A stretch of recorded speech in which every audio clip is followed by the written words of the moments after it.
Meu nome é Nice e sejam bem-vindos a mais um áudio aqui para o canal. E hoje nós teremos o início do capítulo 7, a história do profeta. Mas, antes de eu começar a narração, eu peço que você deixe o seu apoio ao canal. Para mim significa muito, é muito importante para o crescimento do mesmo. E se caso você achar que mereço, você pode também dar uma olhadinha no QR Code da tela. Tudo isso significa muito para mim, é o reconhecimento do meu trabalho e uma forma de me manter no canal. Ok? Então, dados os recados, vamos para a primeira parte da história do profeta. Não há árvore boa que dê fruto mau, e nem árvore má que dê fruto bom. Com efeito, uma árvore é conhecida pelo seu próprio fruto. Não se colhem figos de espinheiros, nem se vindimam uvas de sarças. O homem bom, do bom tesouro do coração, tira o que é bom, mas o mau, de seu mal, tira o que é mau, porque a boca fala daquilo de que está cheio o coração. Lucas, capítulo 6, versículo 43 a 45. Não vos disse o Cristo: conhece-se a árvore pelo seu fruto? Se, pois, são amargos os frutos, já sabeis que má é a árvore. Se, porém, são doces e saudáveis, direis: nada que seja puro pode provir de má fonte. É assim, meus irmãos, que deveis julgar. São as obras que deveis examinar.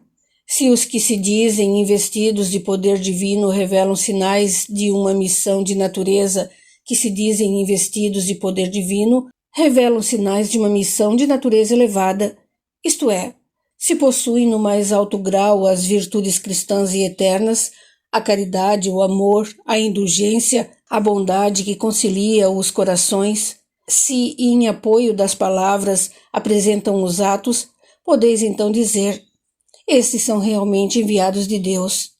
O Evangelho segundo o Espiritismo, capítulo 21. Entre os homens da pequenina e anônima aldeia em terras da Palestina, havia um em que diziam predestinado a estranhos e misteriosos fatos e feitos. Desde muito criança, acostumaram-se todos a olhá-lo de forma diferente, devido a inúmeros fenômenos, inexplicáveis pelas ciências e religião da época, evidenciados à revelia de sua vontade, caracterizando aquilo que hoje, depois do evento da codificação espírita, conhecemos por mediunidade. Ora, naqueles idos tempos, os estudos de tais manifestações praticamente inexistiam, restritos a alguns poucos eleitos, muito deles religiosos, confinados entre quatro paredes, resguardados a 7 chaves, constituindo segredos inacessíveis às massas, cercados de mistérios que reforçavam a crença no sobrenatural. Aquele homem de humílima origem, órfão de pai e mãe desde bem cedo, mourejando em rudes labores, certamente não tivera acesso a qualquer tipo de educação ou privilégio que lhe permitisse entender o dom com que viera ao mundo. No entanto, a faculdade medianímica mostrava-se acentuada de tal forma que era impossível ocultá-la. Assim, após ter sido considerado estranho, louco, endemoniado, à mercê de classificações e epítetos com os quais as pessoas costumam agraciar aquilo ou quem lhes foge à compreensão, à força de muito penar, nosso amigo desenvolveu instintivo mecanismo de defesa, ocultando ao vulgo suas percepções paranormais, até o momento em que se viu chamado a assumir a inata aptidão com o qual transformaria sua existência e estimularia profundas mudanças em demais criaturas. Conforme mencionamos, desde muito cedo, quando um pai e uma mãe ainda o protegiam, encabulava as pessoas com singulares relatos e colocações, em que constava a presença de seres invisíveis, considerados frutos de sua imaginação doentia e desequilibrada. Apontava com os dedinhos homens, mulheres e crianças que ninguém mais via ou ouvia, tratando-os com familiaridade, porquanto convivia com outro mundo de maneira natural e constante. Um pouco mais crescida, Ao dominar melhor o aparelho de linguagem, a criança passou a descrever com surpreendente riqueza de detalhes as vestimentas, os lugares e os eventos, todos eles remontando ao passado, categoricamente afirmando que os personagens envolvidos estavam misturados ao dia a dia de todos. O povo da aldeia, simples e ignorante, ria-se do pequenino, considerando-o leso, para desgosto de seus genitores. Surras constantes e castigos diversos atormentavam o pobrezinho, com a precípua finalidade de coibir-lhe as pretensas estranhezas. Ainda assim, o menino persistia, alienando-se cada vez mais em um universo particular, em companhia de desencarnados com os quais mantinham fascinantes conversações, deles recebendo atenção e carinho.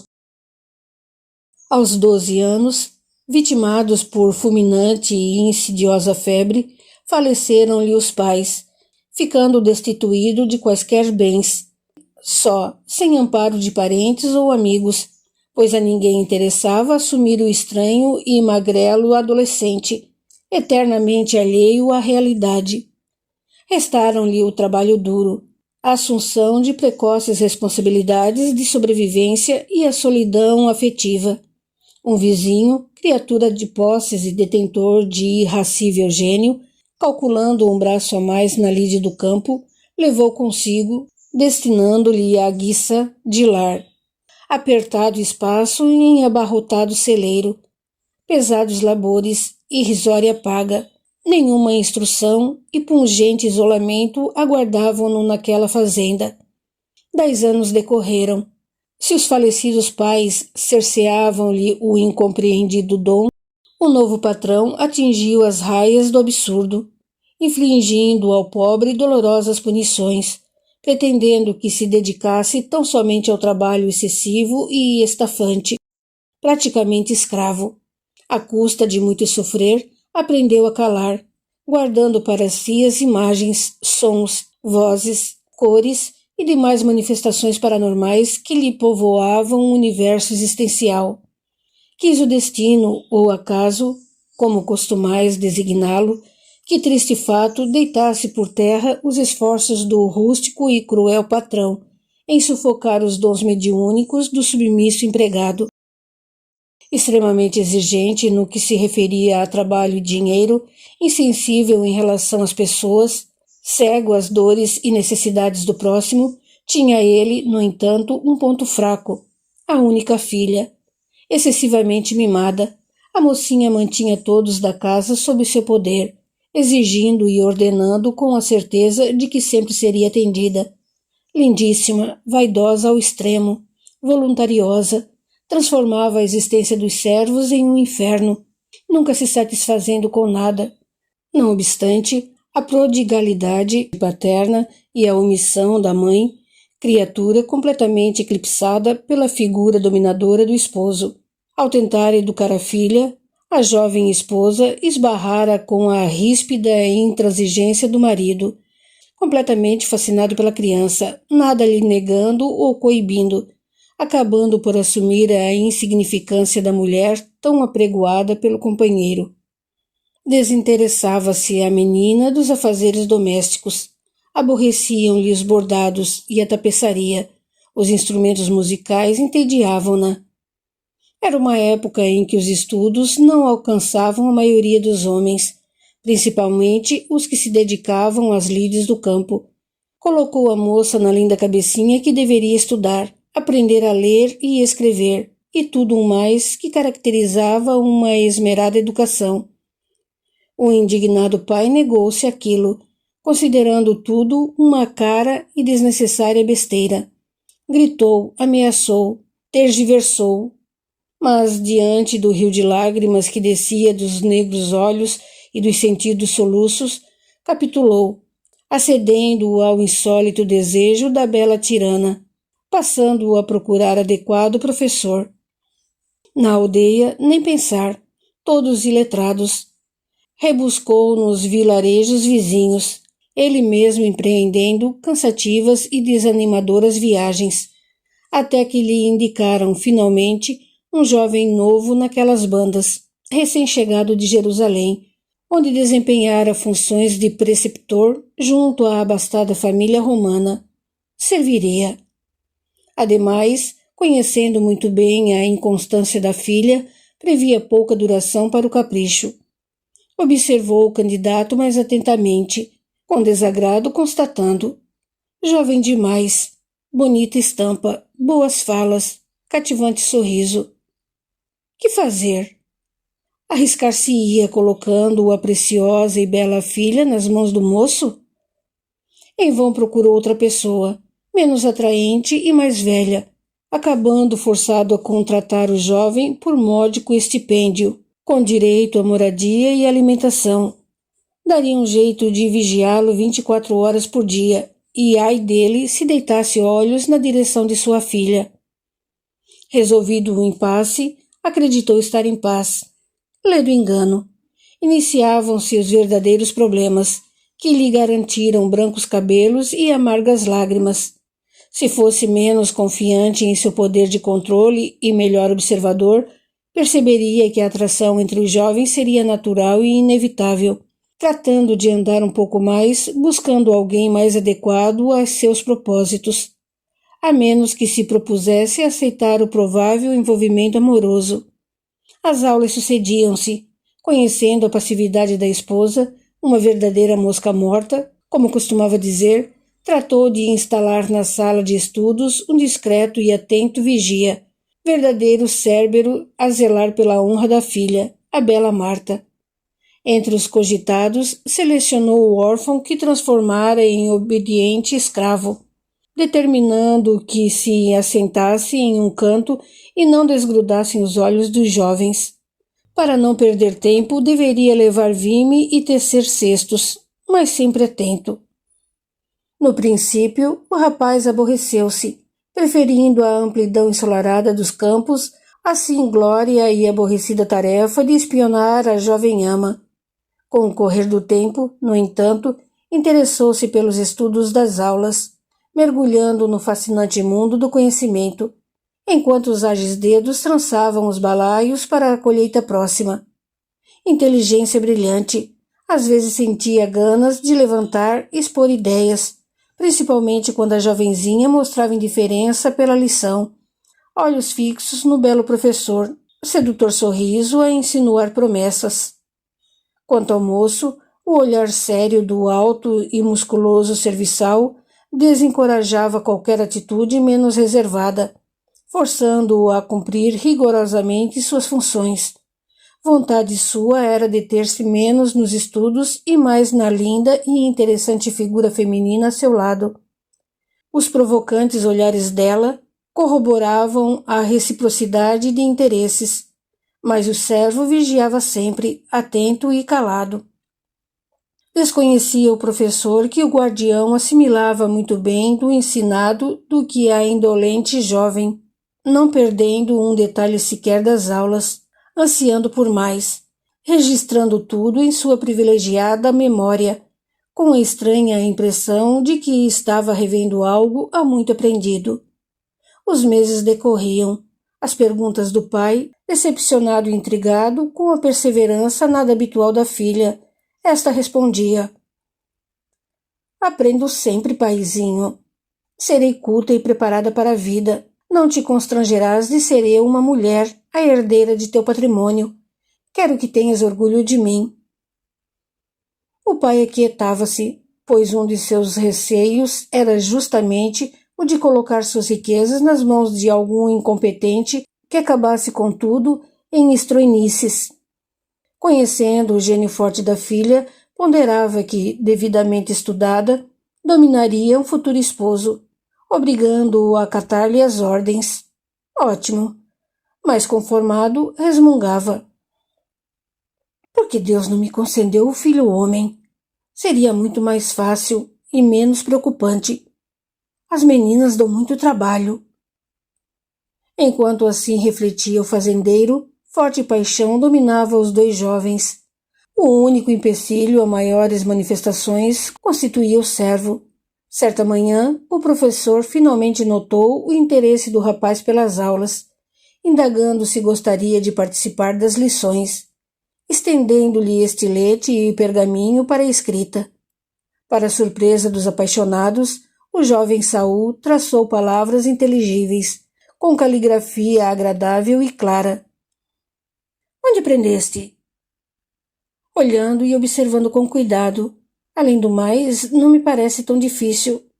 Se estou incomodando... Não. Continue a escrever. Um pensamento insinuou-se na mente do professor. Por que não usá-lo para seus propósitos? Oferecendo-se para ensinar ao importuno tudo o que pudesse. Ele ficaria distraído e deixá-los-ia em paz por preciosos momentos, talvez horas. Começou a investir no novo aluno, designando-lhe significativas incumbências, mandando-o copiar extensos textos, tendo cuidado de diminuir a lição da mocinha para que ela terminasse sempre bem antes. Então, os dois passaram a abandonar o recinto, refugiando-se no jardim, em discretos e floridos caramachões, entregues ao avassalador sentimento. 3 meses depois, ingrata notícia abalou os jovens amantes. Inesperada gravidez dilatava o ventre de Marta. Um filho crescia no jovem e esguio corpo e breve todos notariam o engrossar da cintura delgada. Meu pai certamente nos matará. Chorava e gemia a mocinha em franco desespero. Apavorava-se o rapaz. Fugir, a única solução. E para bem longe, onde estabeleceriam moradia, criando filhinho. Quem sabe um dia o pai poderia perdoá-los. O preceptor engendrou um plano de fuga que incluía o esvaziamento dos cofres da rica casa, a fim de não enfrentarem dificuldades financeiras em sua nova vida. Na calada de escura e quente noite, o casal evadiu-se furtivamente e silenciosamente, levando joias e ouro nos alforjes. Enquanto tudo era combinado e ocorria, o ingênuo Saul tranquilamente estudava, certo de que a situação estava sob controle, deixando de atentar para o perigo das escapadas dos jovens rumo aos jardins, e muito menos para o nervosismo dos dois e os vermelhos olhos de Marta nos últimos dias. A notícia da fuga assumiu a magnitude de um raio. O irado olhar do traído pai desceu acusador sobre o empregado. Onde estavas, servo infiel e ingrato? Por acaso não vistes o namoro sob tuas ventas? Dormistes ao invés de vigiá-los? Ouvindo dos trêmulos e sinceros lábios de Saul a verdade, encolarizou-se ainda mais. Maldito! Coloco-te para vigiar e entretens-te com a leitura e a escrita? Para que precisas desses luxos, se não passas de um verme? Mal serves para puxar um arado. Querias estudar, ler e escrever, desgraçado? Garantir-me-ei de que não o faças nunca mais. Ouviste? Aos berros, ordenou aos apavorados servos que assistiam à cena que fossem à estrebaria e trouxessem ígneos carvões da forja. Rindo alucinadamente, aqueceu o estilete com que se trançavam letras sobre os pergaminhos até que ficasse incandescente, com ele cegando os 2 olhos de Saul. Não obstante as súplicas por misericórdia do rapaz e a desesperada tentativa de interferência da esposa, lançada contra a parede quando ousou discordar do que ocorria. Após o terrível castigo, ele mesmo empurrou brutalmente a cega criatura até o celeiro, deixando-o entregue à sorte, enquanto reunia, em altos brados, homens para a busca. Que dor! Chamas pareciam consumir os globos oculares cauterizados, e Saul julgou morrer. Tamanho sofrimento. A escuridão cercava-o, e ele tateou até achar o leito, sobre ele desabando. Morreria certamente. Quem se atreveria a acudi-lo? Sedento, faminto, machucado, as dores aumentavam num crescendo insuportável, e ele implorou pela morte que há pouco temera. Passos suaves surpreenderam-no. Em meio à agonia das trevas, sentiu o toque de suaves e bondosas mãos, segurando-o gentilmente, ajeitando sob sua cabeça macio travesseiro. Depois, como por um milagre, frescas compressas com odor de ervas foram sendo deixadas sobre os ardentes olhos, substituídas a miúde. Abençoada sensação de bem-estar envolveu-o. Quem seria o anjo que dele tivera piedade naquela hora de tamanha amargura?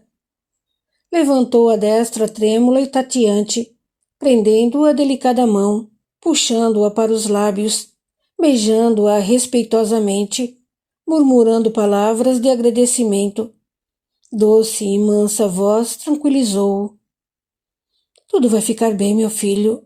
Dorme agora, dorme. A dor cederá com o efeito das ervas e do descanso. Mais tarde retornarei com um bom caldo e uma pomada que auxiliará a tua recuperação. Mandarei buscar o que for preciso na aldeia e eu mesma preparei o remédio com muito cuidado. Dorme, dorme em paz. Senhora, vosso esposo, se descobrir que estais aqui ajudando-me, certamente vos maltratará. Não saberá. Saiu para procurar Marta junto com os homens da fazenda e da vizinhança. Achas que alguns dos servos que ficaram abrirá a boca, delatando-me? Duvido, pois eles também não compactuam com tamanha selvageria. Eu, que sou mãe e parte diretamente interessada, embora sinta a dor da perda, considero injusto imputar-te a responsabilidade pelo ato de minha filha. Está claro que foste ludibriado para que pudessem dispor de privacidade. Tem sim a culpa de não tê-la vigiado, mas conheço bem minha Marta e sei que sempre consegue o que quer, não se importando em desgraçar outras pessoas. Tu, meu querido, somente quisestes aprender. Eles enganaram-te e caíste na armadilha, acabando por perder a visão devido à irresponsabilidade de ambos. Acariciando os cabelos de Saul, a mulher completou. Pobre esposo, tão equivocado, egoísta, ambicioso, cheio de orgulho, priva-se da felicidade acreditando tudo poder, deixando de ver os que o rodeiam, desconhecendo o que é querer bem, amar. Saul sentiu quentes lágrimas caírem sobre suas mãos, compreendendo que a senhora chorava mansamente. Lembro-me do dia em que meu esposo trouxe o órfão, triste e apavorado menino. Eras tão bonito, tão desprotegido. Te elegi imediatamente filho do coração. Implorei que me deixasse acolher-te como filho homem negado por Deus até então. Marta tinha 4 anos e eu pressentia que seria a única gerada por meu ventre. Não obstante meus anseios maternais e reiterados apelos, transformou-te em pobre escravo, sufocando tua iniciativa, privando-te da responsabilidade de naturais escolhas inerentes a todo ser humano. Repassou para teus infantis e frágeis ombros a tarefa de adulto. Pior, não permitiu a interferência de ninguém, proibindo que me aproximasse, negando-me o direito de externar meu amor, sob pena de ambos sermos castigados. Calei-me, buscando não dificultar ainda mais as coisas. Pobre esposo, mais cego do que tu, pois ignora o sentido da palavra amor, refugiado em egoísmo e avareza. A senhora silenciou, como se imersa em cismas. Quando voltou a falar, sua voz tinha a amarga inflexão das pungentes lembranças. Vês o nosso matrimônio? Não passo de uma serva bem vestida e enfeitada, sempre calada e à disposição de seus desejos. O casamento foi arranjado por nossos pais, visando tão somente a união de fortunas. No entanto, quando vi na hora da cerimônia, meu coração encheu-se de alegria, amando-o desde aquele momento. Tenho me esforçado para ser uma boa esposa e agradá-lo, sem nada conseguir, no entanto, pois sou ignorada sempre. Outras mulheres são as donas de sua preferência, restando-me a solidão. trancada em uma luxuosa casa com serviçais a meu dispor, dourada gaiola. Novo silêncio. À maneira de quem quer desculpar-se pelo que não pudera realizar, ela acrescentou: impossibilitada de acolher-te como filho, tolhida em meus anseios afetuosos, busquei auxiliar-te à distância, embora reconheça bem pouco ter feito. Roupas e alimentos. Quisera ter sido tua mãe. Perdoa-me. O moço chorava mansamente, as lágrimas misturando-se à água das compressas. Jamais a enxergara como agora, na escuridão dos olhos destruídos. Realmente, a comida sempre fora insolitamente farta e não lhe faltava agasalho. Nas noites frias, o cobertor inesperado, o vinho quente aquecido com especiarias, o leite com mel. Encontrava tudo ao voltar da pesada lide no espaço que lhe servia de quarto. Cuidados anônimos de terno coração, proibido de exprimir seus anseios livremente, mas ainda assim doando o melhor de si, sem nada esperar, simplesmente amando. Onde está o senhor? Acalma-te. Saiu em diligência atrás dos fugitivos, pretendendo trazer a filha de volta e eliminar o rapaz. Deus queira que não os encontre hoje, pois meu coração prevê uma desgraça. Talvez amanhã se acalme. Temo que sangue será derramado em nome de um conceito de honra inútil, gerando dores e arrependimentos futuros. Não seria melhor consentir no casamento? A quem deseja o senhor esposo enganar. É evidente que nossa filha acompanhou o professor de bom grado, deitando por terra a alegação de rapto. Aceitemos que se enamoraram e tudo se resolverá. E quem poderá devolver a luz de teus olhos? Com que direito, meu Deus? Ele arvora sem juízo e carrasco, na ilusão de que tua punição minoraria o desastroso efeito da fuga. Orgulho ferido tão somente. Eu tenho minha parcela de responsabilidade, pois jamais tive a coragem de enfrentar o tirano com que me casaram e a quem amo sinceramente, restando-me a culpa da omissão. Perdoa-me. Carinhosamente, dando o desabafo por encerrado, a mulher recomendava: dorme, meu filho, dorme.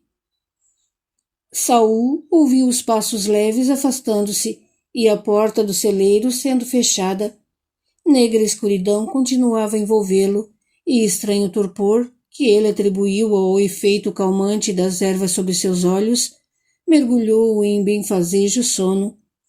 Sonhos agitados, todos eles relacionados com a figura do irracível Senhor, povoando-lhe o pesado descanso, e ao acordar, sentiu-se molhado por álgidos suores.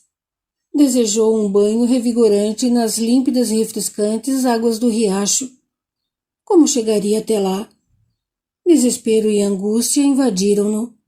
Como viveria assim? Por que o Senhor não o matara simplesmente, poupando-lhe tanto sofrimento? Melhor seria estar morto. Chegavam pessoas. Encolheu-se no leito, temendo novos castigos. Acerenou-se ao ouvir a voz meiga da mulher. Então já acordastes, meu amigo? Trouxe comigo Jeremia. Vai levar-te ao regato e auxiliar no banho, vestindo-te roupas limpas e frescas. Não temas. Ele é bem forte e cuidará para que nada aconteça de mal. Aproveitarei para trocar as roupas da cama e aguardo tua volta para a pomada e o curativo. Enfaixei tua cabeça com tiras de linho. Precisamos evitar sujeira e insetos. Assim, logo estarás curado. Depois, um caldo quentinho e cama novamente, pois precisas descansar. Enquanto o sono não vier, conversaremos. Ir-me-ei quando adormeceres, pois bem sei quanto é ruim ficar só. Nada temas, estarei contigo, meu filho. 7 dias depois, adentrava a rica propriedade a comitiva. Retornavam todos cabisbaixos, pois a busca resultara infrutífera. Os jovens haviam desaparecido, não deixando pistas. O voluntarioso pai passara da raiva ao emudecido desespero. Descendo da estafada montaria, afastou com maus modos a esposa solícita, penetrando na casa silenciosa e fresca, envolta na agradável penumbra do anoitecer. Os angustiados olhos percorriam cada canto, como se esperasse localizar a ingrata que os abandonara na calada da noite. Perdera a filha, sua razão de viver. Nada mais lhe importava. Trancou-se nos aposentos que lhe serviam de escritório, surdo aos amorosos e preocupados apelos da companheira, implorando que abrisse a porta, permitindo aos criados servirem a ceia. Ficou sentado, olhando a faca de caça esquecida sobre o tampo da mesa, imaginando como seria se a cravasse no ventre, terminando com o sofrimento que lhe corroía a alma. Rememorou os momentos desde o nascimento da filhinha até o fatídico momento em que se dera conta da evasão, aparvalhado em frente aos cofres arrombados e saqueados, ferido em seu orgulho. Estava perdida para sempre. Preferia morrer a enfrentar a perda e os comentários das pessoas. Em instante algum cogitou que poderia perdoar e aceitar a volta da filha em companhia do jovem professor. Pobre egoísta! Enquanto isso, no celeiro, envolto pela mais negra das escuridões, Saul analisava os ruídos, adivinhando o retorno de seu carrasco. Pelo silêncio de vozes, inferiu o malogro da expedição, frustrada em seus intentos de resgatar a bela Marta. Inicialmente, sentiu até uma certa alegria com o insucesso da empreitada, sem falar na raiva e na revolta, considerando que os fugitivos sequer haviam se preocupado com a sorte do mísero servo encarregado de vigiá-los. A inconsequente mocinha bem conhecia a severidade do pai. Por que um castigo tão cruel se ele também fora passado para trás? Cegá-lo, por acaso, traria de volta a moça?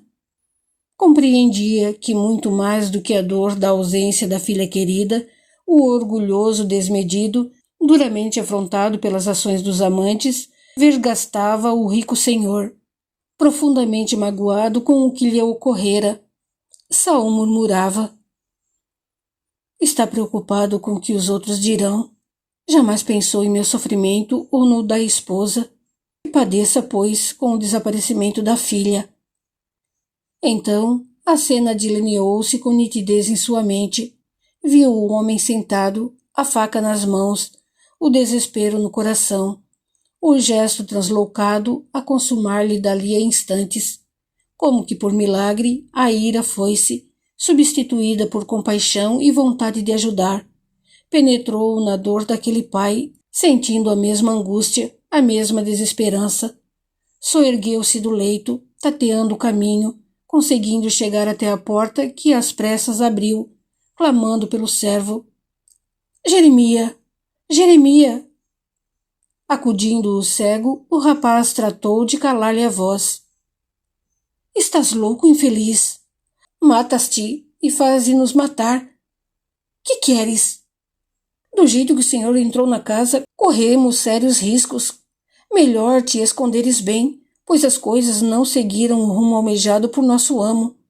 Se te pega na reta... Ouve, amigo, por Deus, ouve. Chama a senhora antes que uma desgraça ocorra. Corre.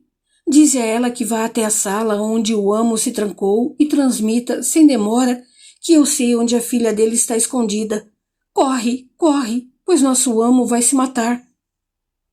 Minutos depois, cambaleando, a faca ainda na trêmula mão, seguido pela atordoada esposa, o homem atravessava o pátio, empurrando violentamente a porta do celeiro, postando-se à frente do leito onde Saul, após o temerário convite, ajeitara o corpo, encolhendo-se. Estás a mentir, infeliz. Se soubesses, terias dito quando te apurei. Então jurasses ignorância. Duvido que tivesses ocultado tal informação, pois poderias ter salvo teus olhos. Estou enganado? Não, meu senhor. Realmente eu nada sabia, mas agora... Viajei dias e dias. indagando de todos se haviam visto. Nada. A terra tragou-os. Que história é esta? Mato-te com minhas mãos. Desesperado, continuava. És o culpado de meu infortúnio. Pensando bem, estrangular-te é muito pouco. Antes de abandonar este mundo, alejo-te, lançando-te banhado em sangue aos cães selvagens, para que sejas devorado vivo. A enlouquecida criatura percorria os espaços do depósito, derrubando coisas, soluçando, como se antegozasse o momento em que cumpriria suas ameaças, na tentativa de apagar com a vingança a dor da alma. Senhor, por Deus, escutai-me. Que motivo teria eu para mentir? Melhor seria que calasse, ocultando-me de vós. Escutai-me. Por meios que não importa detalhar, sei que vossa filha corre sério perigo de vida. Ao sair daqui, o casal cuidou de ocultar-se até que a agitação diminuísse, evitando o encontro com pessoas, pois elas poderiam repassar-vos informações a respeito do rumo tomado. É bem verdade que os perseguistes, mas eles são espertos e fizeram tudo muito bem planejado. Apagaram as pistas deixadas pelos animais, viajaram em meio às rasas águas do riozinho e amoitaram-se em seguro esconderijo, ainda na fazenda, aguardando que as buscas findassem para prosseguir. Ouve-me. Vossa filha corre sério risco de vida. Acreditai-me. Lembrai-vos daquele maciço de rocha a sudeste daqui? Nele há muitas cavernas disfarçadas e em uma delas há pouco buscaram refúgio para pernoitar. Cala-te! Julga-me bastante tolo para crer que minha filha entraria em semelhantes covis? Há víboras em cada pedacinho daquelas grutas. Ninguém jamais sairia vivo dali. Exatamente, senhor. Exatamente. Vós sabeis, eu sei, mas ela e ele não. Uma das cobras picou o jovem mestre, matando-o. Vossa filha desmaiou de puro terror, quedando imóvel no solo, o que a salvou até o momento. Vejo que esvai em sangue. Perde a criança. Por milagre, senhor, as cobras deixaram-na em paz. Criança? Que criança? Estás louco? Seria muita vergonha para um pai honrado. Aliás, sempre fosse maluco. Deveria ter te matado de pancada, apanhasse pouco infeliz. A voz meiga e conciliadora da esposa tentou apaziguar os ânimos do revoltado pai. Senhor meu esposo, ouçamo-lo. Como bem dizeis, sempre foi muito estranho, dado a visões e premonições. Quem sabe enxerga o que nossos olhos não veem. Nossa filha pode estar à morte e ficamos a discutir. Somente nós três sabemos a respeito do que está sendo falado aqui. Pensais bem. Vossa honra está resguardada. Deveis procurá-la pessoalmente, sem testemunhas. Levai Sultão, o melhor e mais destemido de nossos cães de caça. Interrogai Saul para maiores detalhes. Uma vez na vida disseste algo que se aproveite, mulher. Fala, infeliz. Ide pelo caminho que leva à montanha, senhor, logo após o riacho. Devereis transpô-lo, senhor. Enxergareis alguns trilhos. Tomareis o atalho mais batido e seguireis em frente. Dareis de cara com uma formação rochosa que lembra um grande pássaro, do lado correspondente à asa esquerda. Contai 1, 2, 3. Na quarta caverna encontrá-las-eis. A entrada está vedada por galhos que os dois cuidaram de ali colocar, ocultando-a dos olhares de prováveis curiosos. 3 horas depois, a mocinha retornava nos braços do pai. Velha parteira, adrede chamada pela genitora a instâncias do cego, aguardava-a. Potente infusão de ervas completou o inevitável aborto, enquanto o pai aguardava na saleta contígua aos aposentos de dormir, ensimesmado em sombrios pensamentos. As informações do cego haviam se mostrado extremamente precisas, pois quem passasse pelas rochas dificilmente suspeitaria de algo. mal adentrara a sombria caverna, empunhando em uma das mãos o archote e na outra rijo bastão de madeira. Um chacoalhar de guizos alertara-o, sinalizando a presença das terríveis inimigas. Com a tocha afastara-as momentaneamente. O cão, valente e leal, identificando o perigo para o dono, lançara-se em direção aos répteis, rechaçando-os para as entranhas da gruta. Um corpo jazia estirado no chão, e ele reconhecera o professor. O rosto violáceo e congestionado, a hirta postura. Tudo confirmava a letal ação do veneno efídico em altíssima dose. Um pouco mais além estava a filha, felizmente ainda inconsciente. As vestes mostravam-se empapadas de sangue, mas ela ainda respirava. Carregara-a com cuidado, percorrendo o caminho de volta o mais rápido possível, amparando-a contra o peito, desejando que ela não piorasse com a desconfortável viagem. Enquanto aguardava o final dos acontecimentos, postado à porta do quarto de Marta, raciocinava. Marta estava pálida, muito pálida. Perdeu muito sangue, mas sobreviverá, pois é jovem e forte. Sinto-me aliviado, tudo terminará bem. Morto o sedutor, extraída a criança, nada restará do triste episódio. Tratarei de pagar regiamente a parteira.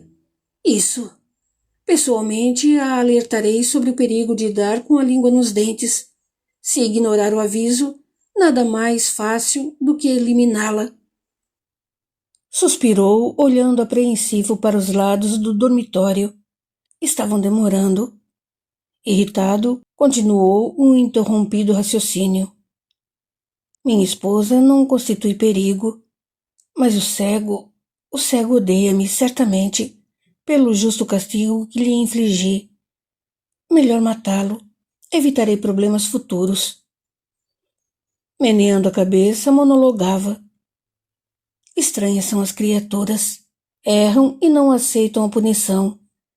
Dei de comer a esse infeliz desde que era um menino imprestável, e ele me retribui assim, permitindo que um reles sedutor roube minha filha. Se não fosse o miserável que não cumpriu minhas ordens, nada teria acontecido. Merecido castigo. Vejamos. Primeiro elimino o ceguinho, depois trato de espalhar convincente história, de forma a salvaguardar-me a honra e garantir vantajoso casamento para Marta no futuro. Vejamos. Direi que o tal professorzinho não passava de um miserável ladrão, que se aproveitou de minha bondade. Melhor passar por tolo do que ter uma filha desonrada, alvo de falatórios. É bem melhor. Arrombou os cofres, pilhou-os, foi surpreendido por minha inocente filha e sequestrou-a, acreditando conseguir vultuoso resgate de um pai amoroso e rico. Um viajante, um estranho a quem recompensei generosamente e se bandeou para distantes terras, trouxe notícias da dupla, ao passar pela propriedade, inocentemente procurando pouso e comida por uma noite. Por acaso. Na pressa, decidi partir sozinho no encalço do bandido, temendo pela integridade de minha pobre filhinha.